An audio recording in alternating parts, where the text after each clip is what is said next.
Welcome to विजिलाइज Indore. साथियों, मैं हूं विनय जैन। आज हम मध्य प्रदेश राज्य व्यवस्था के अंतर्गत एक टॉपिक को डिस्कस करेंगे जो है मध्य प्रदेश के प्रोटेम स्पीकर। सबसे पहले हम जानेंगे कि प्रोटेम स्पीकर कौन होता है, क्या प्रोटेम स्पीकर का पद संवैधानिक पद है, उससे शपथ कौन दिलाता है, उसका कार्यकाल क्या होता है, वह इस्तीफा अपना किसे सौंपता है। इसके बाद क्या प्रोटेम स्पीकर का वेता है या प्रोटेम स्पीकर की जो पावर हैं क्या वो स्पीकर की तरह ही होती हैं। इन सभी बातों को जानने के लिए हम आज आपको महत्वपूर्ण टॉपिक देने वाले हैं साथियों, वो है प्रोटेम स्पीकर। सबसे पहले हम जानते हैं एकदम सरल भाषा में कि कौन होता है प्रोटेम स्पीकर।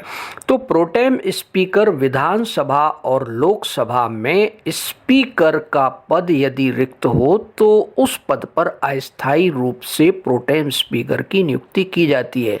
प्रोटेम स्पीकर को कार्यवाहक अध्यक्ष भी कहते हैं, इसे समसामयिक अध्यक्ष भी कहते हैं और इसे अस्थायी अध्यक्ष भी कहते हैं। ये सभी बातों को आपको याद रखना है। अब हम जानते हैं कि संविधान में प्रोटेम स्पीकर की संवैधानिक स्थिति क्या है, यानी उसका कॉन्स्टिट्यूशनल स्टेटस क्या है। संविधान प्रोटेम स्पीकर की व्यवस्था का प्रावधान क्यों करता है? तो सबसे पहले संविधान के अनुच्छेद 180 सब क्लॉज 1 में यह प्रावधान किया गया है कि अध्यक्ष या उपाध्यक्ष का पद रिक्त हो तो उस समय राष्ट्रपति या राज्यपाल के द्वारा कार्यवाहक अध्यक्ष की नियुक्ति की जाएगी। दूसरी बात आपको याद रखना है कि अनुच्छेद 188 सब क्लॉज 1 कहता है कि प्रोटेम स्पीकर को सदस्यों को शपथ दिलाने का अधिकार है या उसका कर्तव्य है। तो ये दोनों अनुच्छेद आपको याद रखना है। अब हम बात करते हैं कि प्रोटेम स्पीकर की नियुक्ति प्रक्रिया क्या है। सबसे पहले आपको हम बता दें, जैसे ही सत्ता में परिवर्तन होता है तो पीठासीन अधिकारी भी बदल जाते हैं। आपने अभी 15वीं विधानसभा में भी देखा होगा।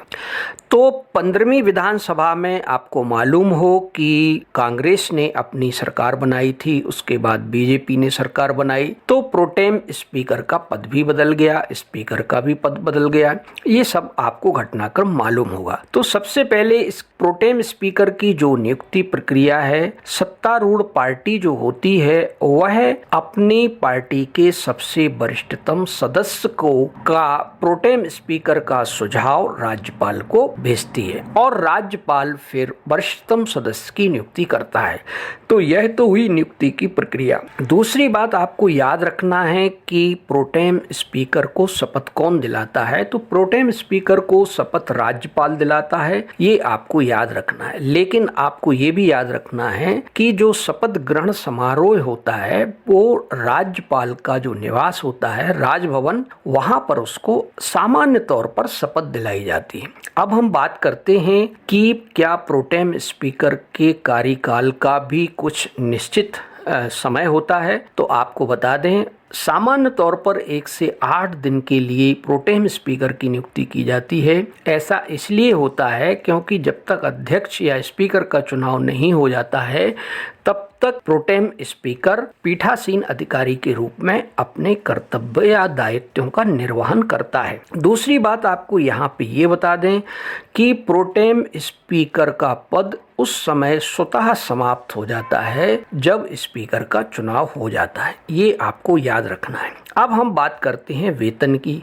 तो प्रोटेम स्पीकर का चूंकि कार्यकाल 1 से 8 दिन का ही होता है, ऐसी स्थिति में उसे किसी भी प्रकार का कोई वेतन नहीं दिया जाता है। लेकिन यदि उसका कार्यकाल 1 माह से अधिक हो जाता है तो उसे वेतन दिया जाता है। जैसा कि आपको मालूम होगा, 2020 में कोरोना संकट के कारण जो जगदीश देवड़ा जी प्रोटेम स्पीकर थी तत्कालीन, उनका कार्यकाल 1 माह से अधिक हो गया था। इस कारण उन्हें विधानसभा सदस्य के साथ साथ प्रोटेम स्पीकर का भी वेतन दिया गया था। वेतन पाने वाले वो मध्य प्रदेश के पहले प्रोटेम स्पीकर हैं। ये भी आप याद रखिएगा।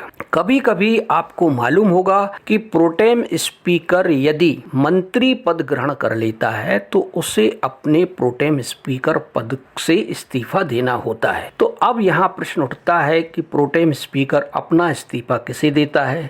तो याद कर लीजिएगा, प्रोटेम स्पीकर अपना इस्तीफा विधानसभा के प्रमुख सचिव को देता है। तो यहाँ पर एक बात जो है वो याद करने वाली है। आपको मालूम होगा कि जगदीश देवड़ा को जब मंत्री पद सौंपा गया था तब उन्होंने प्रोटेम स्पीकर के पद से इस्तीफा दिया था और उनके स्थान पर रामेश्वर शर्मा को प्रोटेम स्पीकर बनाया गया था। तो साथियों, ये तो जो प्री पॉइंट ऑफ व्यू से कुछ बिंदु हुए जो प्रोटेम स्पीकर के बारे में आपको जानना चाहिए। अब हम बात करते हैं कि प्रोटेम स्पीकर की आखिर शक्तियां क्या होती हैं। क्या प्रोटेम स्पीकर की वही शक्तियां होती हैं जो स्पीकर की होती हैं?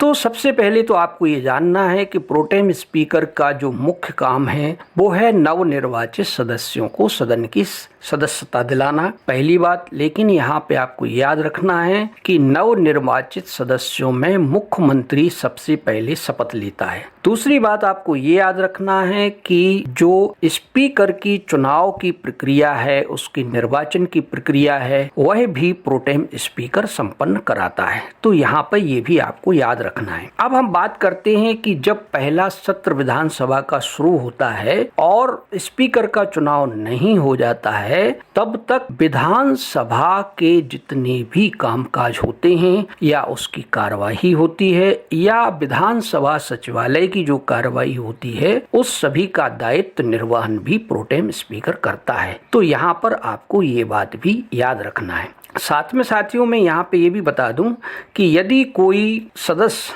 मंत्री पद ग्रहण कर लेता है तो वह प्रोटेम स्पीकर नहीं रह सकता है।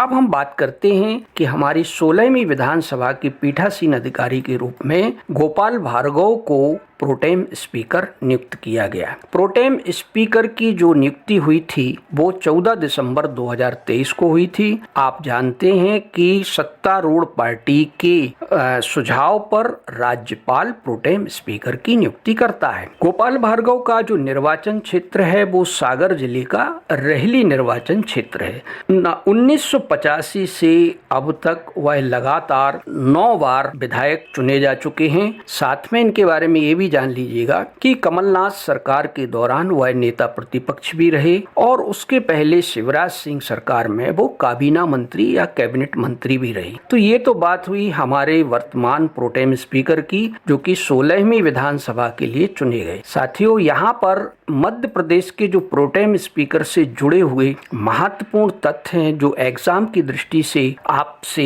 पूछे जा सकते हैं या एग्जाम में पूछे जा सकते हैं, इन सभी को भी आप अच्छी तरह से याद कर लीजिएगा। सबसे पहले आता है कि प्रोटेम स्पीकर का कार्यकाल 1 से 8 दिन का होता है। ये तो मैंने अभी आपको बताया ही है। लेकिन सबसे अधिक कार्यकाल वाले जो प्रोटेम स्पीकर हैं उनको याद कर लीजिए, वो रामेश्वर शर्मा हैं। इनका कार्यकाल लगभग 6 माह से अधिक रहा है। इसका कारण है कोरोना का संकट। अब आपको ये बात बता दूं कि जैसा कि एग्जाम में पूछा जाता है पहले प्रोटेम स्पीकर कौन थे, तो काशी प्रसाद पांडे थे। यदि आपसे पूछा जाए कि महिला प्रोटेम स्पीकर कौन रही हैं मध्य प्रदेश की, तो जमुना देवी। जमुना देवी 2 बार प्रोटेम स्पीकर रही हैं, ये भी आपको याद रखना है। अब यहाँ पे बात आती है कि क्या कोई मुख्यमंत्री भी प्रोटेम स्पीकर रहा है, तो आपको याद रखना है अर्जुन सिंह 2 बार प्रोटेम स्पीकर रहे हैं। तो ये सब चीजें यहाँ पे आपको ध्यान देना है और उनको याद रखना है। अब हम साथियों बात करते हैं कि प्रोटेम स्पीकर जो मध्य प्रदेश के हैं उनसे जुड़े हुए कुछ और महत्वपूर्ण तथ्य हैं जो आपको जानना चाहिए। एक बार ऐसा हुआ था कि तत्कालीन जो स्पीकर थे ईश्वरदास रोहाणी, उनका निधन हो गया था। तो आप जानते हैं निधन के बाद भी स्पीकर का पद रिक्त हो जाता है। इस कारण ज्ञान सिंह को प्रोटेम स्पीकर बनाया गया था। दूसरी बात आपको यहाँ पे ये याद रखना है कि अध्यक्ष और उपाध्यक्ष दोनों का पद किसी कारण से रिक्त हो जाए तो उस समय भी प्रोटेम स्पीकर की नियुक्ति की जाती है। तो चित्रकांत जायसवाल ऐसे प्रोटेम स्पीकर रहे हैं जब वह अध्यक्ष और उपाध्यक्ष दोनों के पद खाली थे, उस समय उन्हें प्रोटेम स्पीकर बनाया गया था। अब आपको याद रखना है कि सर्वाधिक बार नवगठित विधानसभा के प्रोटेम स्पीकर कौन रहे, तो यहाँ पे आप याद कर लीजिएगा कि पहली, दूसरी और तीसरी जो नवगठित विधानसभा थी उसके प्रोटेम स्पीकर रहे थे काशी प्रसाद पांडे। इनको भी आपको याद रखना है। अब हम साथियों बात करते हैं कि आपने देखा होगा कि प्रोटेम स्पीकर के निर्णय को लेकर के कई बार विवाद भी हो जाते हैं। उन विवादों के मामले में क्या हमारी जो न्यायपालिका है वो उस स्थिति में हस्तक्षेप कर सकती है? तो आप जानते विधायी कामकाजों में न्यायपालिका के हस्तक्षेप का वर्जन किया गया है अनुच्छेद 212 सब क्लॉज 1 में, लेकिन यहाँ पर न्यायपालिका हस्तक्षेप कर सकती है यदि प्रोटेम स्पीकर के निर्णय अवैधानिक हैं। तब सुप्रीम कोर्ट ने अपने एक वाद में कहा था, जिस वाद को कहा जाता है राजा रामपाल वाद। इस वाद में सुप्रीम कोर्ट की संवैधानिक पीठ ने कहा था कि वह अवैधता के आधार पर प्रोटेम स्पीकर के फैसले की न्यायिक समीक्षा कर सकती है, स्पीकर के जो निर्णय हैं उसकी भी न्यायिक समीक्षा कर सकती है। कुल मिलाकर के हम कहें तो प्रोटेम स्पीकर हो या स्पीकर हो, उसके द्वारा जो भी निर्णय लिए जाते हैं, फैसले किए जाते हैं, वह न्यायपालिका के अधिकार क्षेत्र में आते हैं। अब हम बात करते हैं कि क्या प्रोटेम स्पीकर की जो शक्तियां हैं वो स्पीकर की ही तरह हैं? तो यहाँ पर ये बात भी क्लियर होना चाहिए और सुप्रीम कोर्ट ने भी अपने निर्णय में इस बात का उल्लेख किया है। अनुच्छेद 188 सब क्लॉज 1 के तहत प्रोटेम स्पीकर को स्पीकर की तरह शक्तियां प्राप्त नहीं होती हैं, वह बहुत सीमित शक्तियों के साथ काम करता है। जैसा कि मैंने अभी बताया, उसका मुख्य कार्य होता है निर्वाचित सदस्यों को शपथ दिलाना और जो नवनिर्वाचित विधानसभा है उसके प्रथम सत्र की कार्यवाही को सुचारू रूप से चलाना, और तीसरी बात जो मैंने अभी बताई थी कि जो विधानसभा अध्यक्ष है उसका निर्वाचन कराना। तो साथियों, ये तो बात हुई प्रोटेम स्पीकर के बारे में। जाते जाते मैं यहाँ आपको एक इम्पोर्टेंट सूचना देना चाहता हूँ कि विजिल IAS ऐप पर मध्य प्रदेश करंट अफेयर्स के 10 मॉड्यूल हैं जिन्हें आप फ्री में डाउनलोड करके पढ़ सकते हैं। दूसरी बात आपको ये बताना है कि MPPSC जो अप्रैल 2024 में होने वाली है उसके लिए एक फ्री प्रैक्टिस वर्कबुक जिसे सर्वज्ञ नाम दिया गया है वो भी हमारे विजिल IAS पर उपलब्ध है। यदि आप continuous online offline test series join करना चाहते हैं तो हमारी टेस्ट सीरीज का शेड्यूल आपको कुछ दिन में ही हमारे ऐप पर या हमारे जो सोशल मीडिया प्लेटफॉर्म है जैसे टेलीग्राम है, फेसबुक है, उस पर हम अपलोड कर देंगे। तो साथियों, प्रोटेम स्पीकर के बारे में ये जो कुछ भी बताया उसे आप अच्छे से याद रखिए।